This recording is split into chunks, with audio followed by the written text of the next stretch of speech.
Welcome to Friends and Fiction. 4 New York Times bestselling authors, endless stories. Novelists Mary Kay Andrews, Kristen Harmel, Christy Woodson Harvey, and Patty Callahan Henry are 4 longtime friends with more than 70 published books between them. Together, they host Friends Fiction, with author interviews and fascinating insider talk about publishing and writing, to highlight and support independent bookstores. They discuss the books they've written, the books they're reading now, and the art of storytelling. If you love books and you're curious about the writing world, you're in the right place.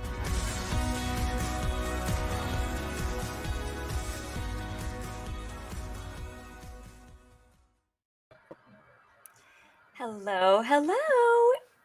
How's everyone doing tonight? It is Wednesday night, and that means it is time for Friends and Fiction.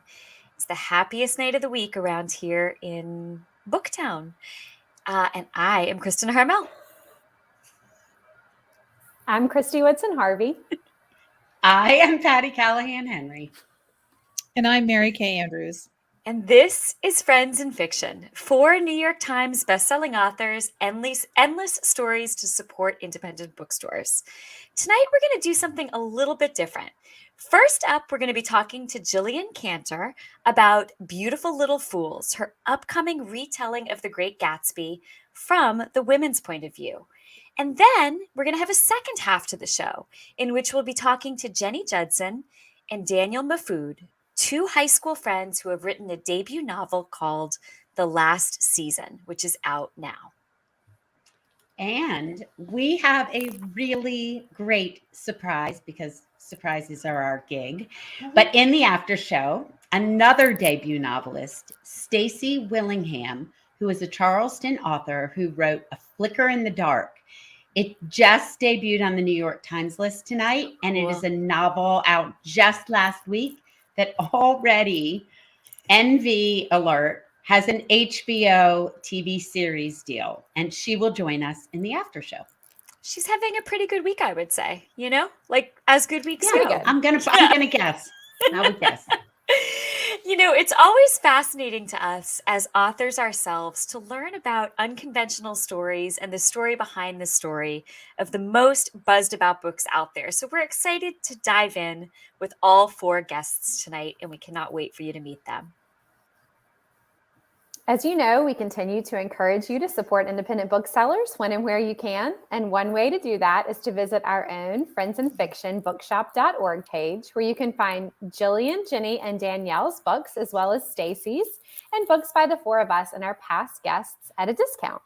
Of course, at bookshop.org, a portion of each sale through the Friends and Fiction shop goes to support independent bookstores and helps support the show. So if you enjoy watching, this is a great way to support our guests, independent bookstores, and the Friends and Fiction group all at the same time. And don't forget, our spring box is now available. So exciting! I know. From our friends at Oxford Exchange. Order now, and you will receive Christie's The Wedding Veil in March, and My Homewreckers in May. Yes, it's going to be a real book, I swear. We believe you. We believe you. I wrote a book. Yes, that'll be out in May. And a special friend, you'll get a Friends and Fiction notebook, complete with sticky flags for marking all your favorite pages. Plus, I think Christy, is it coming with some other gift that I don't know about? I think that's it. I'm not sure. I think it's the sticky flag notebook. It's definitely a great sticky flag notebook. It's awesome. All the gifts you need. Yeah. Yep. That and the books, Lord. Okay. And they're signed, first edition signed books. Right. So, all right, we're almost at the end of our first month of the Friends and Fiction Reading Challenge, which our friend Anissa Armstrong has been sharing with you on the page. Each month of the year, there will be a different reading prompt. And we challenge you not only to complete all 12 months, but also to keep track of what you've read this year. One way to do that is with our beautiful reading journal, designed by us in conjunction with independent bookstore Oxford Exchange. It has this gorgeous Friends and Fiction blue linen cover and loads of pages to record your thoughts on what you're reading. This month's prompt was debut novels, and next month is memoir or nonfiction. So jump online to buy the reading journal from Oxford Exchange so you can record all of it and interact with all our 60,000 pals on our Facebook page. And while you're online doing that, be sure to check out Christy's essay this week for parade.com, which is part of our Friends and Fiction monthly essay series for the magazine. Christy, can you tell us a bit about your A Room of Your Own column?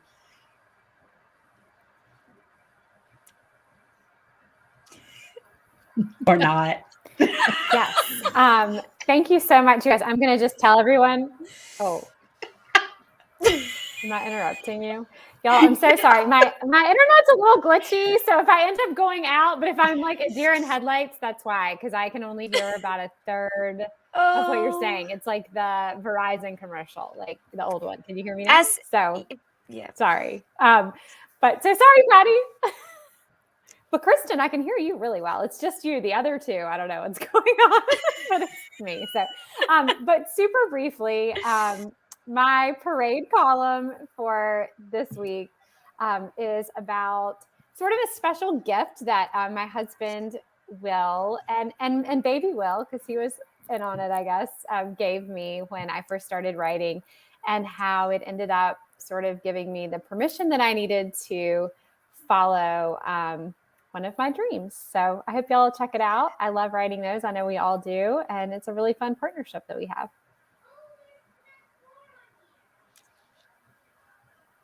Absolutely.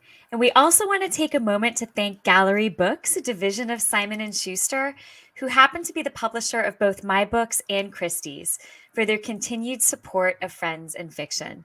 You know, they've been our cheerleaders since day one, and it means so much. So thank you to Gallery Books. All right, now, thank you. So without further ado, let's dive in and welcome our first guest for this evening, because we have a lot to talk about tonight. A lot to talk about. Yep. All right. And that first guest is Jillian Cantor. She's the international best-selling author of 11 novels for teens and adults. Her novels have been translated into 13 languages and selected for library reads, Indie Next, and Amazon Best of the Month. Jillian received a BA in English from Penn State University and an MFA from the University of Arizona. She currently lives in Arizona with her husband and 2 sons. Jillian's new historical novel, which I absolutely loved, is for adults, and it's called Beautiful Little Fools, and it will be out on February 1st. God, that cover. It's gorgeous. Oh, isn't it gorgeous? I know. Sean, Gorgeous. can you bring Jillian on? Good. Is she backstage? Hi, Jillian. Hi. Hi. Hi. Thank you for having me. Oh my gosh, we're so happy that you're here. We're excited to dig in and talk to you about this book. So thank you so much for being with us. Jillian, to begin tonight, can you tell us a little bit about Beautiful Little Fools, which has just been getting rave reviews? Yeah. Sure. Yeah, thank you. So Beautiful Little Fools is sort of a reimagining of the world of The Great Gatsby, but from the women's points of view. And it takes place before, during, and after the original novel. But you get to see Daisy Buchanan's story and Jordan Baker's and Myrtle's story and Myrtle's sister Catherine. And it's sort of framed also as a murder mystery.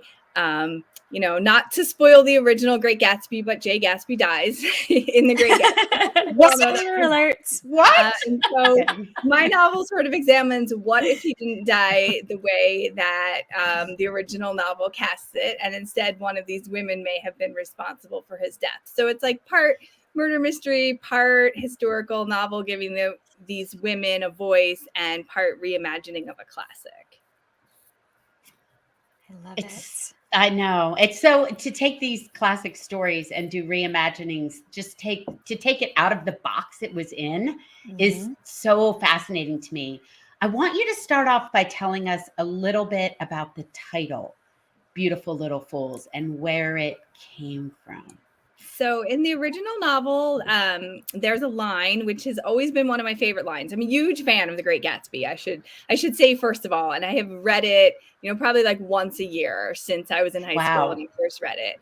But one of my favorite lines is when Daisy is talking to her cousin Nick, who Nick narrates the original novel, and she's talking about when she had a baby and she found out the baby was a girl and she really wanted the baby to be a boy. And she said, well, when she found out the baby was a girl, she said, well, I hope she'll be a fool. That's the best thing a girl can be in this world, a beautiful little fool. So that's always stuck with me. I've always felt that Daisy didn't really believe that. And so that's sort of what I set out to explore in my reimagining. Oh, I love that. And you mentioned that it's a story primarily told from the perspective of the women. Yes. And I love this line from Kirkus Review. It says, this Gatsby retelling reveals more about the women in the story by casting them as humans, not decorative baubles. Why was that so important to you to give them their due? And in doing so, essentially take what we thought we knew about The Great Gatsby and kind of flipping it over. I think everything that I write, I'm sort of always interested in the feminist perspective of it. And this was no different. And in the original Great Gatsby, the women are so central to the plot. Everything, revolves around them. It's like the affairs and, all the drama and the love story and the murder. And it's all about the women, but the women barely speak in the original. And when they do, it's just sort of these like short little lines that barely give us any insight to what they must be thinking. So I've always wondered, what their story would be if they could retell this plot from their point of view. Fascinating. I love that. It's so well done too. And this isn't the first time that you've rewritten a story that we all love, a story that was previously set in stone. In Half-Life, you imagine what would have happened if Marie Curie made a different choice. And in Margot, which received a lot of buzz, you wrote about a world in which Anne Frank's older sister, Margot, survived and came to America. So what draws you to retelling these really classic stories in brand new ways? That's a good question. And people ask me that a lot. And I don't know that I have the answer to it. I think, I have these questions in my head, as I'm reading or as I'm thinking about history, and I sort of write to explore them for myself. And then the story emerges from that.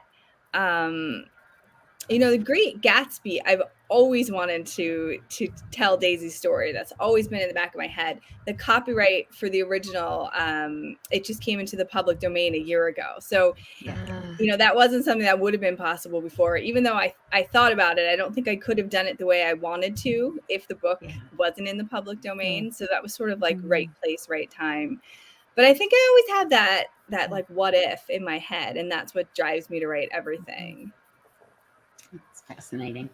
So is it intimidating? I mean, do you ever think like, oh my goodness, what if readers don't respond to this? Or have you ever had an instance where readers are like, oh my gosh, that was the way it was supposed to be, or anything like that? I'm in that stage of a book where you're like, oh my gosh, I've written this thing and are people going to like it? So that's on my mind. Yes to both of those things. I mean, Beautiful Little Fools, I actually wrote like in the very beginning of the pandemic. I had sold it to my editor on 50 pages. Like it was like February 28th, 2020. And I think I said I was going to turn it in by August 1st, having no idea what was coming. I didn't know that like my kids were about to be home and then we weren't going to leave the house. And so all this stuff. And so I really felt like in that early part of the pandemic, I had to write this book because I had a deadline, and it really saved me in a lot of ways, just diving into these women's stories. And that's all I was focusing on for a few months. So I didn't take the time to be intimidated by it. Like I didn't think outside the story. Once like the book was done and I realized people were going to read it, I definitely did get intimidated, but it was too late at that point. I had already read it. But I just had pure joy when I was writing it, and it was sort of like the only thing holding me together for those few months. And so I reflect on that really positively. It was not intimidated at all. In the time since, definitely I'm nervous about the reaction. that kind of always happens to me. And it happens to me too if I write about like a real person, a real historical figure, which I've done a few times. When I'm really into the story and really invested in it, I don't think about it. And then suddenly I think, oh, people are going to read this and how are they going to react? And I've gotten, Beautiful Little Fools isn't out yet. So I've just seen some early reviews, which have been pretty positive. And for my other books, I've seen both where people have reached out and been like, you told the story perfectly, or people have been like, I hate the way you did this. So, I think there's always going to be people who love what you do and don't love what you do. And we all have different tastes, and I get that too. So, I just like when I'm writing, I guess the only thing I can focus on is my writing. Yes. Lucky you.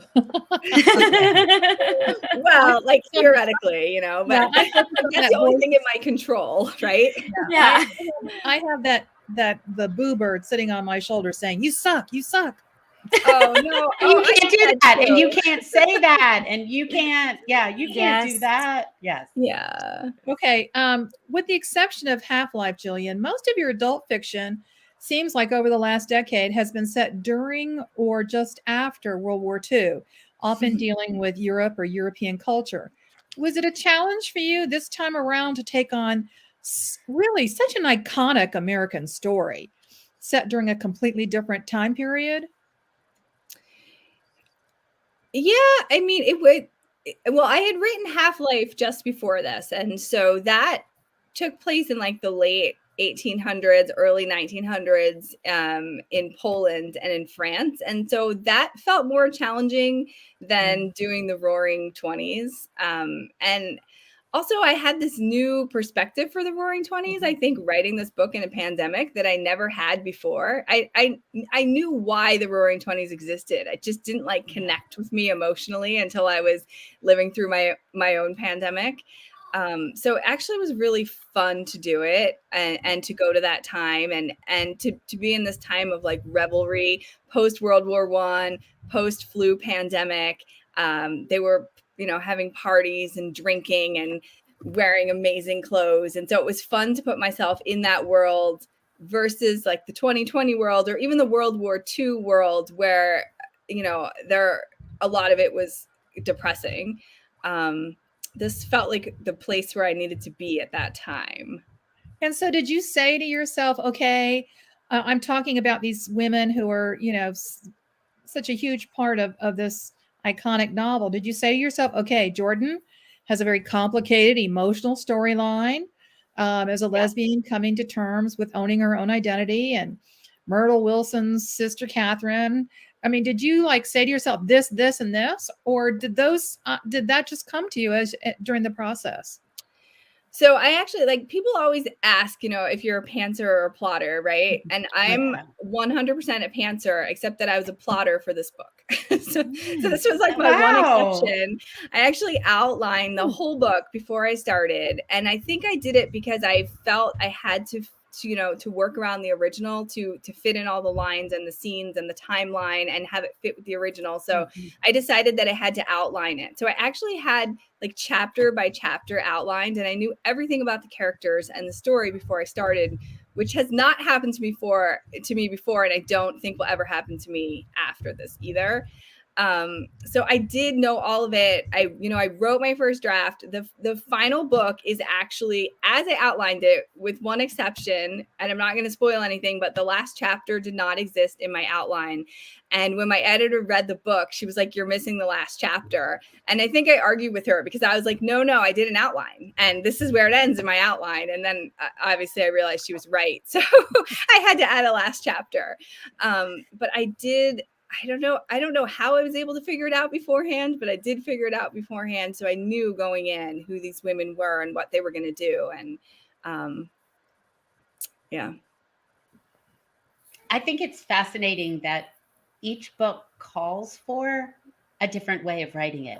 So you can say, I'm a pantser, or you can say, I'm a big outliner, but then you sit down to write this story, which is not the same as the story that is finished, and it calls for a completely different process. And you're like, I I just figured it out, and now you're making me do it in a whole new way, you know? Yes. Yeah. I couldn't figure out how to write the story without figuring it out beforehand. And like make it fit with the original the way that I wanted to. And so it was like such a nice process to write it, because I would wake up in the morning and I would know where the book was going next. And that doesn't normally happen to me. Normally it's like 3 cups of coffee and I'm like struggling to figure out where my character is going next. And with this book, I was like, oh, I have an outline. This is so helpful. Do you think you'll outline again? Do you think you'll do it again? I mean, you know, I didn't with what I'm working on now. Like You did? Okay. I knew that I should, but I was like, I just can't. It just doesn't feel right. So, it's much harder to get that first draft, I have to say. So your debut novel came out in 2009. Am I right? 2009? Yes, that's right. Okay. So like all 4 of us, your books have grown and changed as you found your footing, or maybe just in another subject that you're interested in. How do you think you have changed as an author and a person over the course of this career since 2009? And what do you see coming up? I mean, I'm definitely more jaded than I was. Am I allowed to say that? Yes. Everything was like shiny in the beginning and happy. And so, you know, I'm more jaded about it. But I think also I've gotten the confidence to explore what I want to explore, even if maybe it feels like what I shouldn't be exploring. And I don't want to write the same book over and over again. You know, I want to write what calls to me and what I'm interested in. And so I feel like I've gotten the confidence to do that and kind of like branch out a little bit as I've written more. But that's a really good question. And how do I see it? You know, I hopefully I can continue to do that. Actually, my one New Year's resolution for 2022 is to follow my gut. And so I'm like trying to do that more and not doubt myself. It's more difficult than you would think. I mean, we're 2 weeks into the year and I'm already doubting, but you know, hopefully I can continue to do that and in my writing too. It's not just following our gut. It's like, is that really what my gut's saying? I'll follow you if that's what you're saying, but I'm not sure that's what you're saying. I'll follow you, but I'm not positive. Like, what are you saying? The doubt, man, the self-doubt. Wow, it's just a lot. Yeah, absolutely. Yeah, I agree. Jillian, I'm curious. Just with writing this book and writing your other books, I know we talked a little bit about that, like, you know, whether it was intimidating or whether you, you know, you worry about those kind of things. But is it also a thought in your mind? Like, are you worrying about or thinking about honoring the legacy of the book or honoring the legacy of the people? Like, not just getting it right for the audience, but actually getting it right for, you know, the original artist or the original actual person who lived. Is that something going through your head? Yeah, definitely. I mean, I would say more so when I'm writing about real people than when I'm writing about fictional people. But definitely, you know, Half-Life was about Marie Curie, and I wrote a novel, The Hours Count, that's about Ethel Rosenberg. And so I did, you know, I feel like those novels, I felt extremely intimidated I was writing. I know you guys asked me that earlier, and I felt this like enormous pressure to get everything right and to, you know, honor these real people correctly. I think Beautiful Little Fools, since the characters were fictional to begin with, I didn't feel that pressure as much, but I did feel the pressure to stay true to the book. And, you know, Beautiful Little Fools, also the original, is narrated by Nick, who is Daisy's cousin. He's like this outsider to this world. So I felt like I could justify a lot of my changes or, you know, my shifts as well. Daisy's seeing it differently than Nick. So this is an okay change. You know, whereas when you're looking at a real person, you don't really get that leeway. Yeah. So I do feel that. And every time I write about a real person, I'm like, I'm never writing about a real person again. I know, I've done it. And then I always end up coming back to it. So like now I'm in that phase where I'm like, should I do it? Should I not do it? No. What does your gut say, Jillian? Yeah. I don't know. My gut does not have an answer for that one yet. Yeah, see? It's an interesting time too, just in our own, you know, in our history to take on a retelling from a women's point of view. I mean, this is, it's 100 years almost right after the original, but like this is the time. This is the time that, you know, women are taking their voices back, and you're essentially doing this in this American classic. Yeah, no, it did. It always feels strangely relevant when I'm writing about these like historical women that need to find their voice, and realizing that so much of it still applies today. Yeah. And I think that's true in all my books, not just this book. It's Yeah. like strangely and sadly relevant in a lot of ways. Yes. My one, Myrtle's sister, Catherine, who's one of the main characters in my book. She's in the original Great Gatsby, just briefly. There's like 2 sentences about her, but she's one of the main characters, and she's a suffragette. So she's like fighting for women to have the right to vote, for women to have rights. And it's like, here we are 100 years later, and we're still fighting for women to have so many rights. So Catherine was extremely relatable to me in a sad way, but yeah. No, it's so true. Well, Jillian, one of the things we love to ask our guests when they come on the show is for a writing tip. And it's so interesting for us too to hear your perspective. And you already gave us a little bit talking about plotting and outlining and all of that. Is there another tip you can share with us and our viewers about maybe your advice for writing a novel like the ones you write? I think the best advice that I ever received, which was from one of my earliest writing professors in college, was just the very simple butt in chair. Yeah. It's so, it's so obvious, but you just really have to sit down and force yourself to put the words on the page, or, I do. And realize that bad words can be revised, but no words can't be revised. And there's always, a reason why you couldn't be writing, or you could be definitely doing something easier.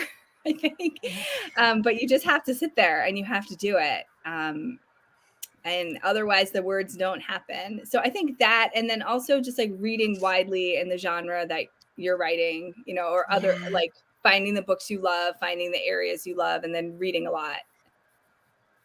That's great advice. Absolutely. And we do have a few live questions out there from viewers that we would love to ask you. Okay.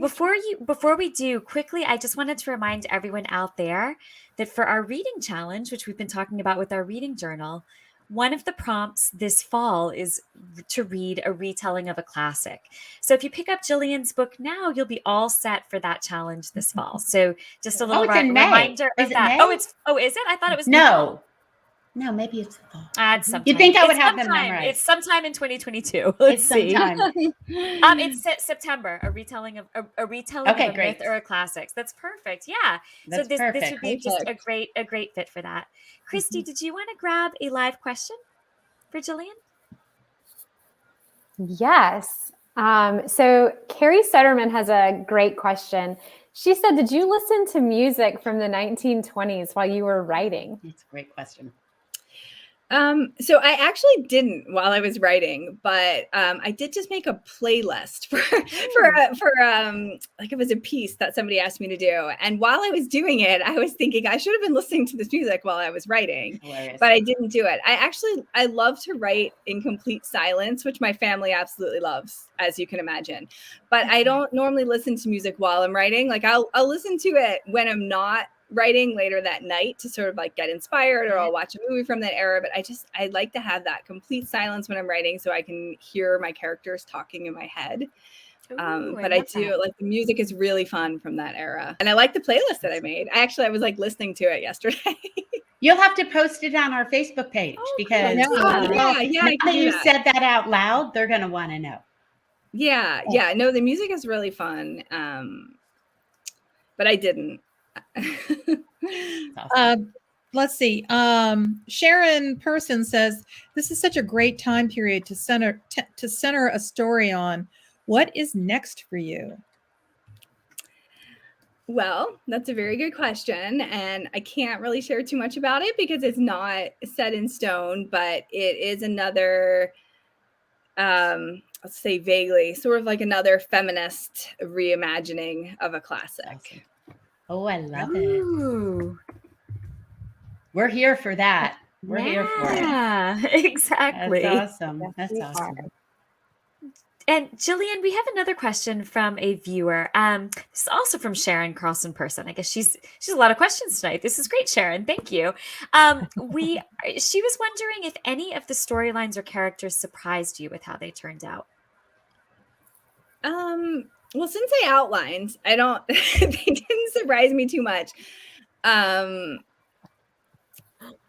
I do, I don't want to give away any plot points. Like, I do think that I would say Jordan surprised me a little bit when I was figuring out her character. Oh, okay. Like I thought I knew her from nice. the original, but then she sort of spoke to me in a different way when I did her Ooh. story. Like that. Yeah. Like when they step out of line and don't behave. She what was felt that, so real to me on the page. I'm sorry. I was just saying she felt so real to me on the page. I think you did such a fabulous job with her character. And as I was reading it, I was like, wow, like this is this whole backstory that is so perfectly in keeping with her character in the original book. And it was like you could see all these little hints and details from the original book that led to her new storylines. It was really great. That's cool. Thank you. Yeah, she was really fun to write. I think she was my favorite to write too. I'm probably not supposed to pick favorites, but Can't no, help it. She was exactly, and she was such a great character. Well, as a big fan of The Great Gatsby myself, I loved this story. And you never know when you go into something that's a retelling whether it's going to affect the way you feel about the original. But this one I thought was done in a way that really honored the characters, stayed very true to the original storyline, but just gave us a completely different perspective, which in and of itself was, I think, a really fascinating literary trick to pull off. So, Jillian, congratulations on a great book. Congratulations. We're so excited that the world's going to get to read it. In just about a week and a half, right on February 1st. Yeah, February 1st. Absolutely. But of course, you can all go pre-order it today from bookshop.org or wherever you buy your books. So thank you so much, Jillian, for being with us tonight. Thanks, Thank Jillian. you guys so much for having me. Thank you. This was such a fun conversation. It was fun. Thank you. Have a great night. Okay, y'all. Now the show is not even close to over. No. Let's welcome Jenny Judson and Danielle Mahfood. Danielle and Jenny met in high school, and we can't wait to talk to them about this debut, a co-written book called The Last Season. The pair bonded over a mutual love of historical fiction and romance novels, and they would even write short excerpts from imaginary novels that featured themselves and their classmates as characters caught up in tales of adventure and romance. They were a lot more ambitious in high school than my girlfriends and I were. I mean, we were caught up in, I don't know, trying to figure out which monkey we would be married to. Okay, I just dated myself. Now, Christy was trying to figure out which new kid on the block she was going to get married to. Yeah. Okay, so Jenny and Danielle teamed up to write The Last Season, which was released in October. And the novel is inspired both by the Victorian period and the financial crisis of 2008. Let me just take this moment to note that I know which new kid on the block I was going to be married to. I'm not ruling it out as an option, but yeah. So Booklist has said that Judson and Mahfood immerse readers in British high society, blending Regency romance with Dickensian themes of reinvention, unrequited love, and unexpected benevolence. And before we bring them on, we have to tell you that Christy has admitted that it was either going to be Jonathan Jackson or Jonathan Taylor Thomas. So I guess, right. She was admitting it. She's typing because her thing is so delayed. Who's Jonathan Jackson? Joshua Jackson? No, Jonathan. I don't even know who Jonathan Jackson is. Mm-hmm. I'm too old to know either. Okay, let's bring Jenny and Danielle on. Hi, y'all. Hi, so ladies. good to see you. Thanks for having us. We promised we weren't going to talk about Barbies, but instead we talked about boy bands. So we essentially, or who we all were going to marry. We've you guys were writing novels. We are so glad you're here. We are. We here at Friends in Fiction have a monthly reading challenge. You've heard us talking about it earlier in the show. And this month was debuts. So we love having you on here to talk about your debut that came out on October 17th. So Danielle, Thank you. could you get us started telling us a little bit about what the last season is about in a nutshell before we dive deeper? Sure, absolutely. So the last season is historical fiction. It's set in Victorian England, and it follows the story of a young boy who arrives at a manor house and is working as a stable boy, and a young girl who is the daughter of the Viscount on the manor. And it really follows them through sort of their period in life, the changes that happen through adolescence, and reconnects them later. It's centered around the financial crisis of 2000. It's centered around the financial crisis of 1873, which is based on the financial crisis of 2008. And so we really enjoyed it. There's a lot of ups and downs. It's that traditional Victorian story. We enjoyed writing it, and we hope readers enjoy reading it as much as we enjoyed writing it. Do you have anything to add, Miss Jenny? Oh gosh, what to add? I mean, it's got these financial vicissitudes, right? Like it's rising and falling fortunes, but at the very core, it's a love story. So I guess I would just add that. That's awesome. That's awesome. Ladies, we talk so much about friendship here on this show, especially among readers and writers, and how it influences our lives and our work. So tell us a little bit about this promise you made in high school. I think eventually one of you went to Yale and the other to Harvard, and yet you kept this high school pact, which is incredible. So can you tell us a little bit about this pact and then what inspired you to finally get back to it and keep it? So I'll start. So Okay. you guys did a great job of describing sort of how we came to this pact, but Jenny and I went to high school together.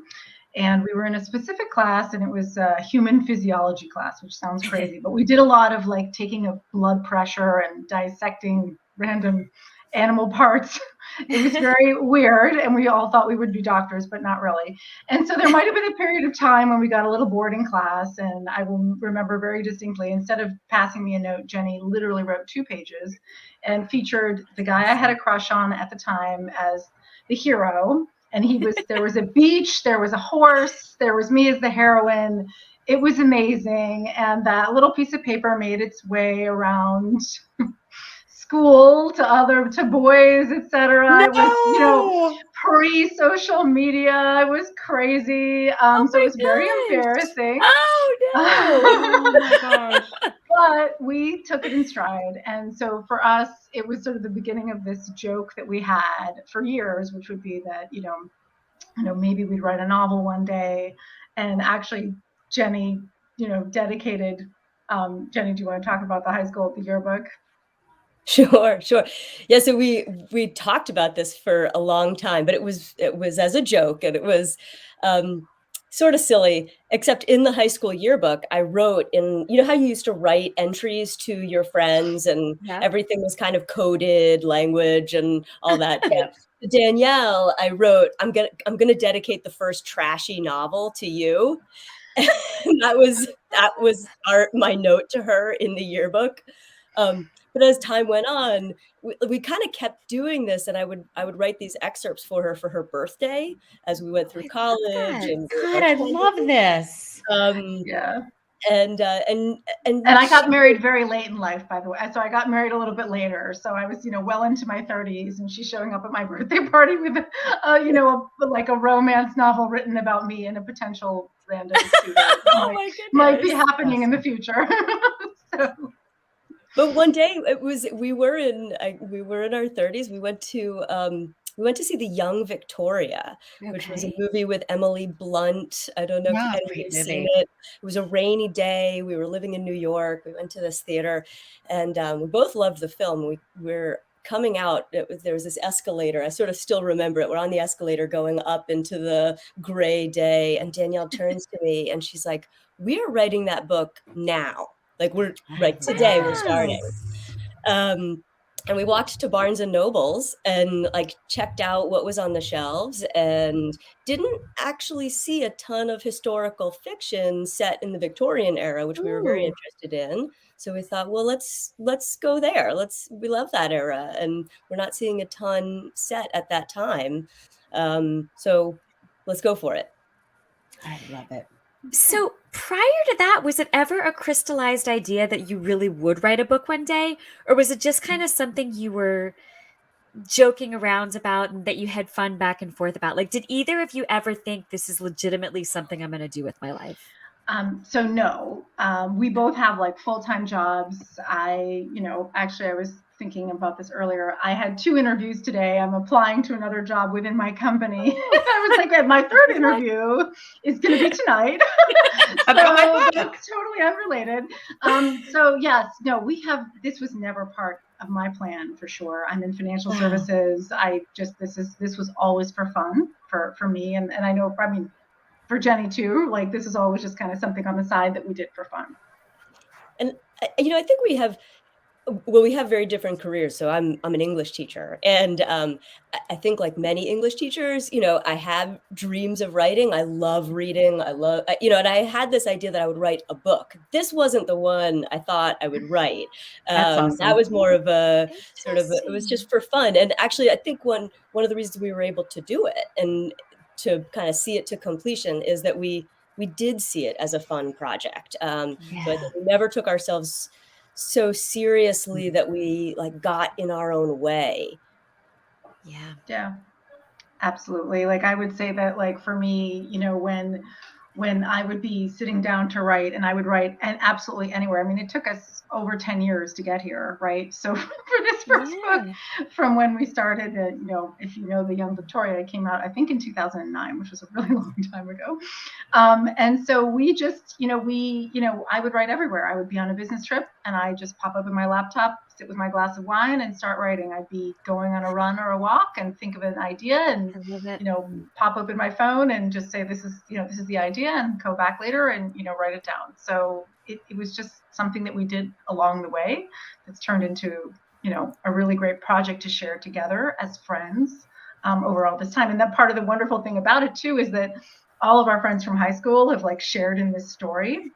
And Jenny didn't even remember that she dedicated, she said she didn't remember it. She was like looking through the yearbook. We were starting our Instagram page. We're like, let's get some pictures going on. And so we started like asking everybody for stuff and like pictures. And then she's like, let me look at the yearbook. And she found the dedication. Awesome. Yeah, very. One of the really fun parts of it is we've connected with a lot of our friends in doing the social media, which neither of us are particularly good at social media. So we've had a huge learning curve of how that all works. But we did text our friends and say, do you have any pictures from us in high school? And, we got this sort of waterfall of pictures. And they're, of course, not digital. They're pictures of pictures. Oh, yeah. And they're kind of coming into our text messages like this picture and that picture. It's been a great walk down memory lane. And embarrassing. That's amazing. How am I supposed to ask this? That is so fun. No, the 4 of us work really tightly. Go ahead, Christy. Sorry, you guys. I was just saying, we all work so tightly together, and we know the dedication, respect, and love it takes, and patience on nights like tonight. Yes. Guys.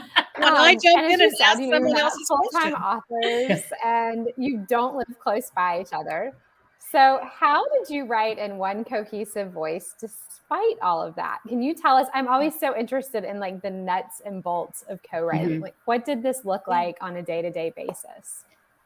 Yeah. Danielle, do you want to start? I'll let Jenny start. Either way, I don't care. Sorry. So I'll start and Danielle. We would come together and we'd plan out we'd kind of set the nuts and bolts of the plot and talk about it, and then go give ourselves assignments and go off and do our assignments. And then we'd come back together and we would actually read our sections aloud to each other.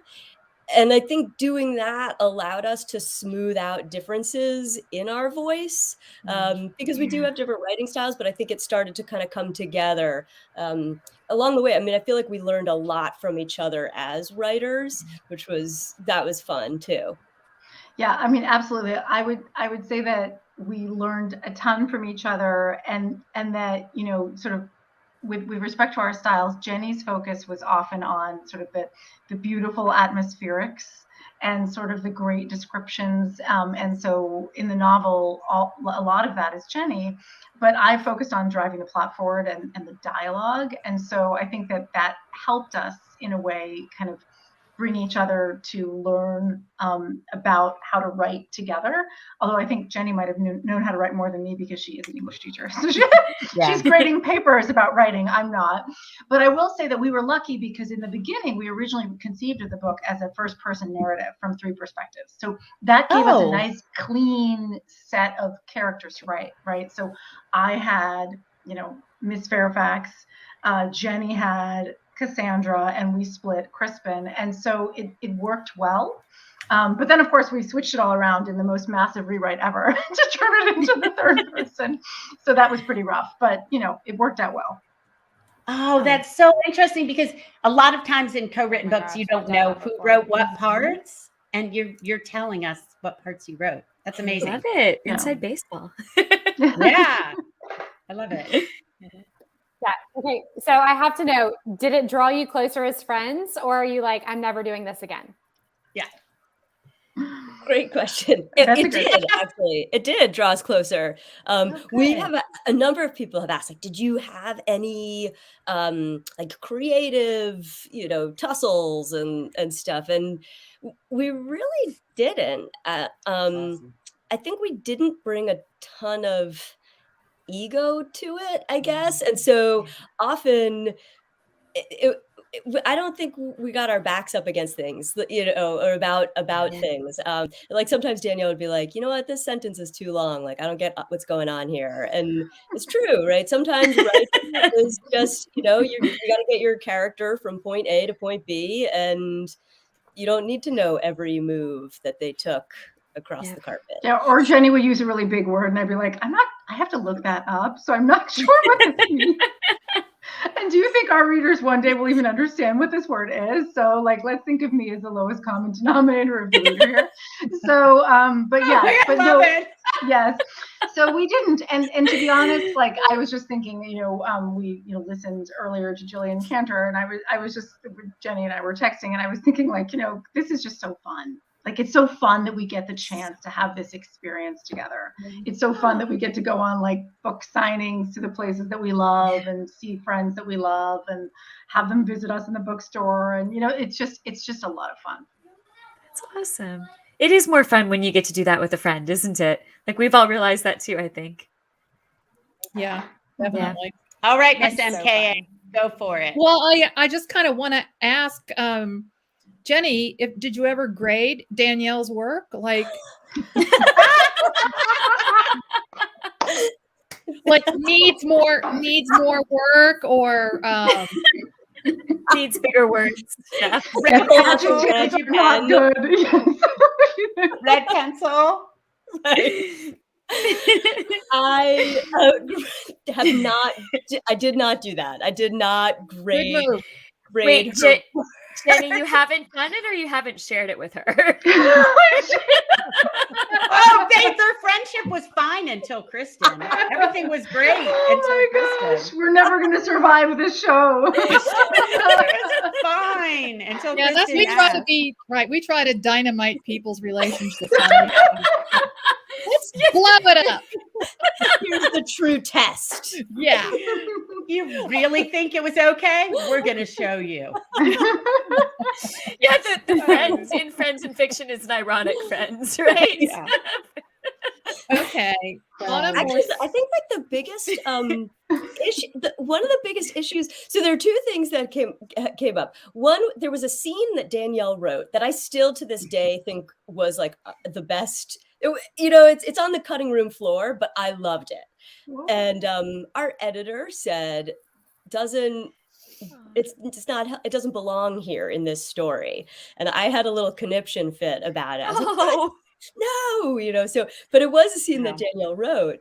And I still really think that scene was amazing. It's too bad. But I would say that, like, I think possibly because Jenny is an English teacher and no, she didn't, mark up my stuff with red pen.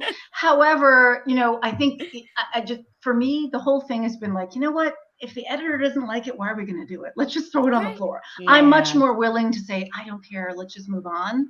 And I think Jenny, rightly so, gets more sort of involved in the scenes and passionate about the scenes. For me, it's about getting us to a conclusion. And Jenny and I joke about this all the time. It's like, I'm the project manager of the project. It gets done because I get it done. I mean, I'm like, get this done. And so that helped, I think, get us. Well, no, it took 10 years, so I'm not sure how much it helped. No, it helped. Get it done. Okay. That's awesome. Okay, so you have been quoted as saying, and I don't know which of you said this, but one of you said it, that you draw inspiration from different authors, classic authors such as Jane Austen and Anthony Trollope, as well as, is it Trollope or is it Trollope, Jenny? Trollope. Okay, I had to ask.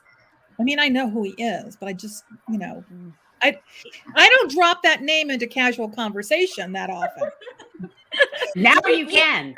Now you can. You called me a trollop just this week. I don't know what I texted it and I didn't say it out loud, so that's a different thing.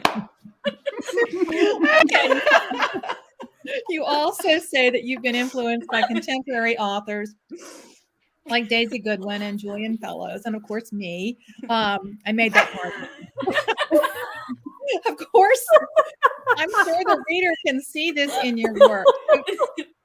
Talk to us about how you combine all those very different kinds of inspirations. Sure. So, I think we both love classical literature.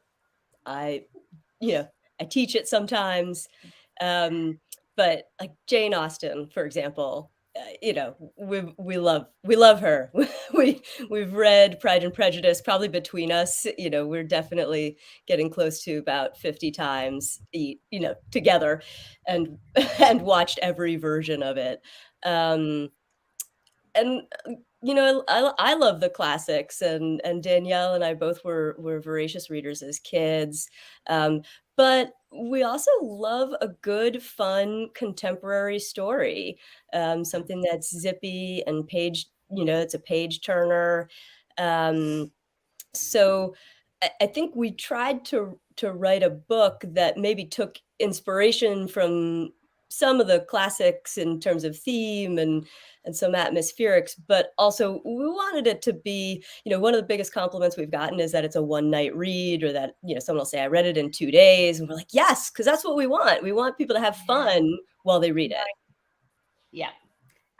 Absolutely. We want people to tear through this. To us, we wrote the book that we wanted to read, right? So the book that we wanted to read was one in which there's wonderful history in it. You learn a lot about a period that you might not know a lot about.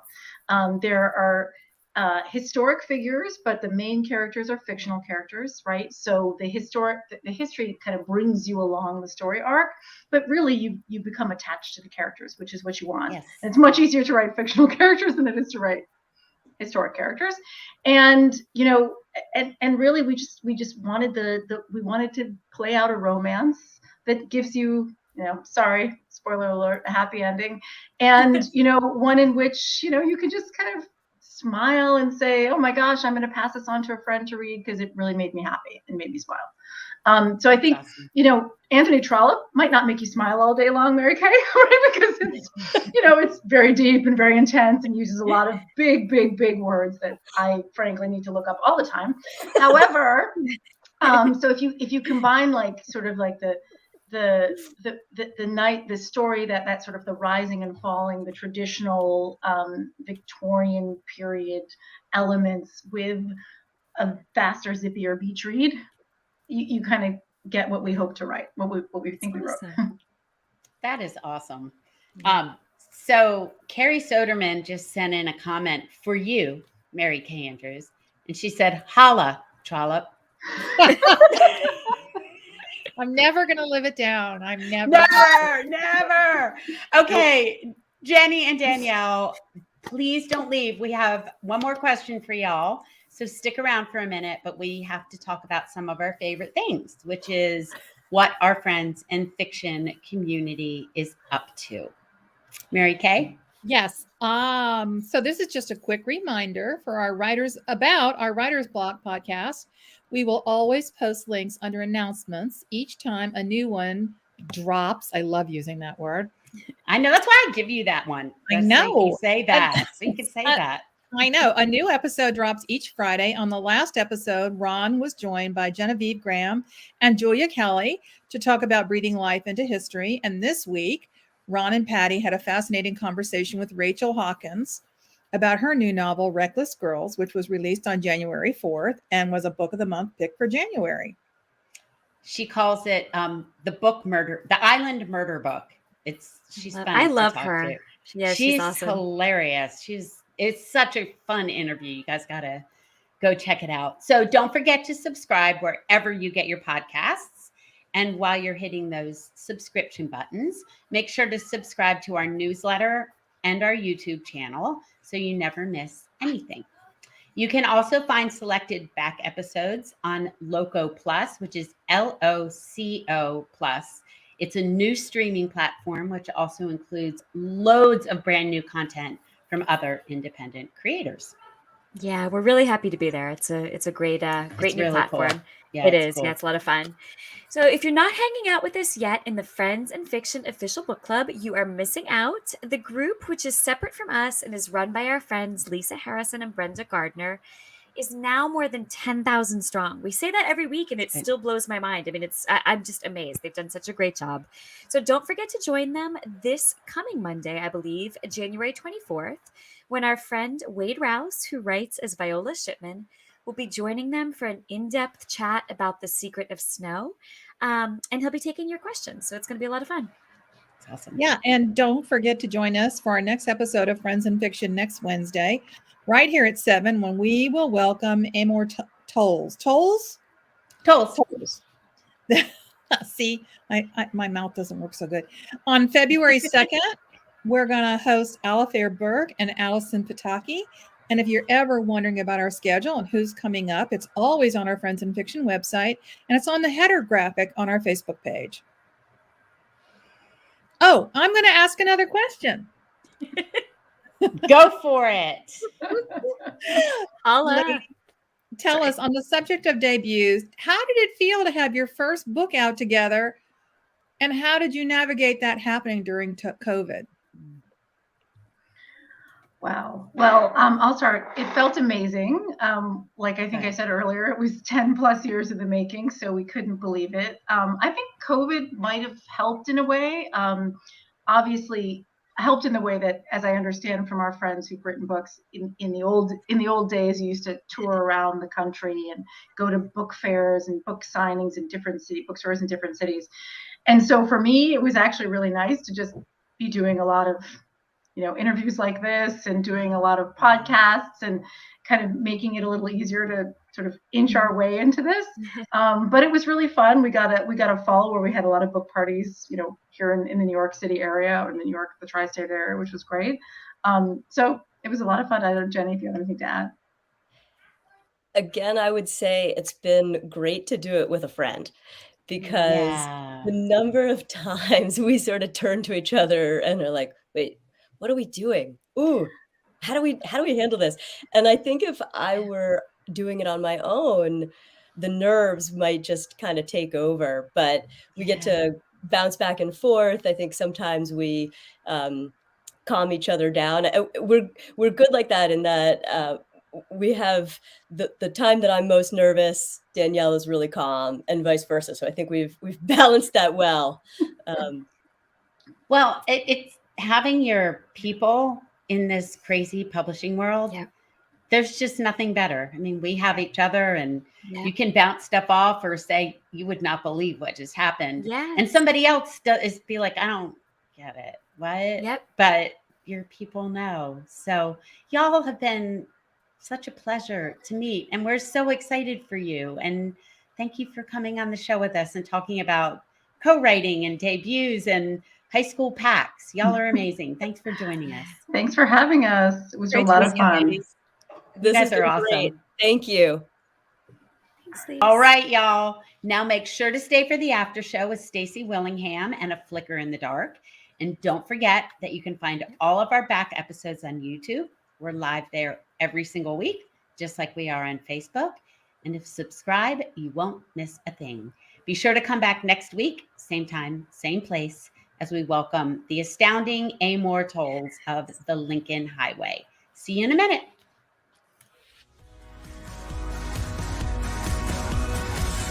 Thank you for tuning in.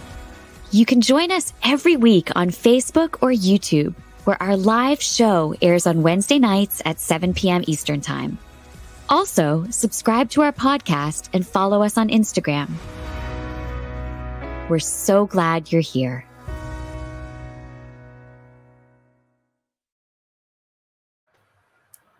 Wow, what a fun night. So Gosh, I feel so filled up. Like, yeah, me too. So great. Me too. Yeah, it was fun. It was two completely different types of books, different types of guests, and such a great conversation, I think, with all three of them. So it was really enjoyable. And Christy's back, which we're glad to see. So we are so excited because we already had 3 guests, but the fun continues. We are thrilled to welcome another debut novelist, Stacy Willingham of A Flicker in the Dark, which stormed into the world this past week. It is on the New York Times list, which just came out tonight. And it has gotten an HBO deal for a TV series with Emma Stone. So as we were saying earlier, Stacy, I think, is probably having a pretty decent week. It's a good I think this is a good week for her. Yeah. It does not suck. It does not suck. This debut has been called spellbinding, unforgettable, outrageous. But let me tell you just a little bit about Stacy before we have her join her on the after show. She lives in Charleston and she worked in marketing before deciding to write fiction full-time with a BA in journalism from UGA. Go ahead, MKA, you can bark. Go ahead. Okay. Go dogs. I didn't say you could say go dogs. All I gave permission for was the bark. That was it. You're not the boss of me. I know. Trust me. I know. I'm offended. I'm signing off. I'm just my orange and blue thin skin can't take it. Stay for Stacy. Don't stay for the barking. Stay for Stacy. And she has an MFA from SCAD, which I know I've had in my books. Mary Kay has had in her books, and that's where my daughter went. So I can't wait to talk to her about this debut that came out on January 11th and already has a library pick, a book of the month club pick, a TV, whatever. Keep it coming. Sean, could you bring Stacy on to join us on the after show? Hello. Welcome. How are you? Welcome. We are so excited to have you here, and just huge congratulations on the absolute flurry of good news. So can you, I mean, are you just on cloud 9 right now? Yes, I was gonna say I'm glad you brought it up because I'm still a little bit in shock from the New York Times news, and I'm just kind of like an excited ball of right now. So I was like, they're probably gonna think I'm crazy. I'm just gonna be like chatting away, but I found out about an hour ago. And I'm still so excited. I still haven't quite processed it yet. Yeah. Oh my gosh. Well, actually, we're going to ask you in a second to tell us about the book, but actually, can you tell us quickly how you found out the news? Yeah, tell us. Yes. So I was doing, I was actually doing an Instagram live at 5:00, from 5 to 5:30. And while I was doing it, I saw a text from my agent come through, and I was like, okay, this is either really good or really bad. Like there's really no other reason why you'd be texting me at this time. And so I kind of pushed it out of my head. And when the live was over, I checked the text and it said, "Don't check social media. Call me as soon as you get this." And I was like, oh no. So, so pretty much like immediately after that, I checked my email and I have a Google Hangout link from my editor. And I jumped on there, and my agent and my editor were both on there and told me together. And there's a pretty funny screenshot of us all just like beaming together. That's awesome. Yeah, it was very sweet. Well, we're so happy that we get to chat with you tonight on the night. Of all the nights. I know. This is so exciting. All right. Thank you guys for having me. Oh, we're absolutely thrilled. So can you begin by telling us a little bit about the book? Yes. So A Flicker in the Dark, got it right here, is my debut, and it is a psychological thriller. It tells the story of Chloe Davis, who has a troubling past. When she was 12 years old, she stumbled upon a piece of evidence that ended up convicting her own father as a serial killer in their small Louisiana town. So, told in past and present storylines, it really focuses on how she's been trying to move forward and kind of deal with the trauma of her childhood and move past it. But on the 20-year anniversary of her father's crimes, girls start to go missing again.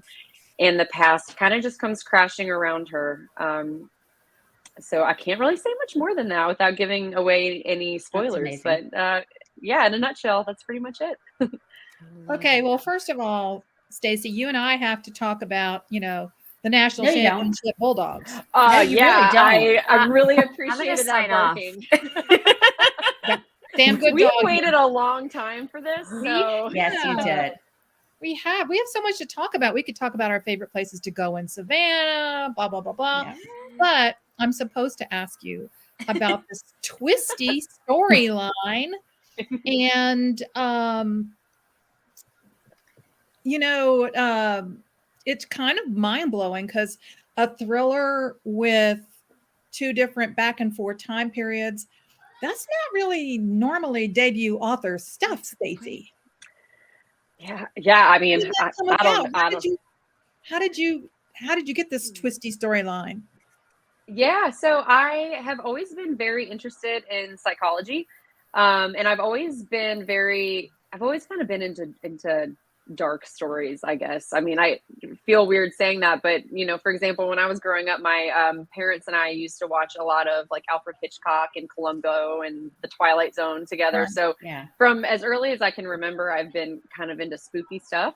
And the interest in psychology led to a pretty dark interest in serial killers and kind of trying to figure out like how they work and how they think. And thinking about writing a book about serial killers, I kind of had a light bulb moment where I realized if I have a hard time understanding them, I couldn't imagine how their families must feel. And because they are so manipulative, and they're so able to kind of hide in plain sight and trick people, and I just couldn't imagine how it would feel having them as a loved one and feeling tricked by them in really like an incredibly intimate way. So that was the inspiration behind it, and I really wanted to focus on telling the present day story of Chloe, but then also really bringing up her memories from their past. And her story is interesting to me because she didn't have a terrible childhood. She didn't grow up in like an abusive home. She had really wonderful memories with him. And so that's kind of where the past and present storylines come in, because I wanted to make sure that I was showing that she was trying so hard to kind of move past her childhood, but she hadn't forgotten about it. She was still dealing with that trauma 20 years down the road. Wow. Psychologically fascinating. It's just fascinating. Yep. Thank you. Yeah. It's, I loved, it's written in first person, and I tried very hard to kind of get in her head the whole way. Actually, a lot of the memories she has with her father in the book are memories I have with my own dad, because I wanted to, I wanted to think like, okay, this was a great day I had with my dad when I was 10. How would it feel looking back on that with this kind of knowledge? Like, would it feel like a lie? Would it feel like a cover up? Or, there were so many questions there that I was dying to know the answer to. Ooh, I love that. What a great starting point. Thank you.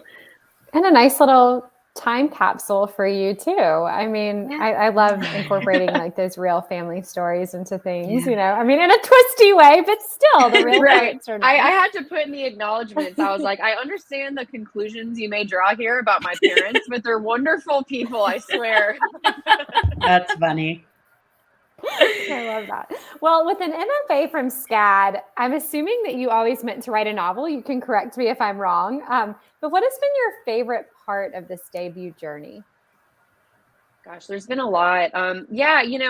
Writing a novel has always been my dream. For a long time, I was for a long time, I was thinking about being a journalist. And when I got my MFA at SCAD, they kind of had it's kind of a 3-part program. There was some creative/fiction writing, some journalism, and then some classes just kind of about the publishing process in general, because I wanted to keep my options open. But yeah, fiction writing was always the dream.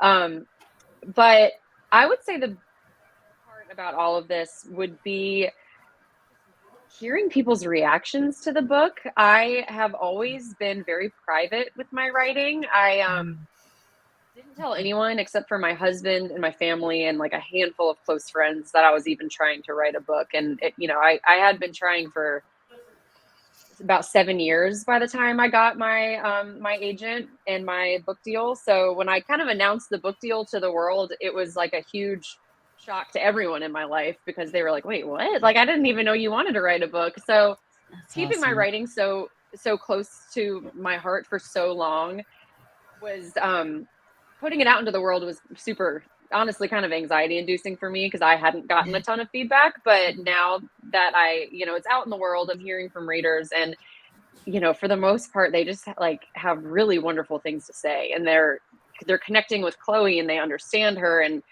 some of them are even saying that they can kind of see a little bit of themselves in her. And that is just the most, like, just that kind of feedback warms my heart, and it never gets old. So that's been my favorite part for sure.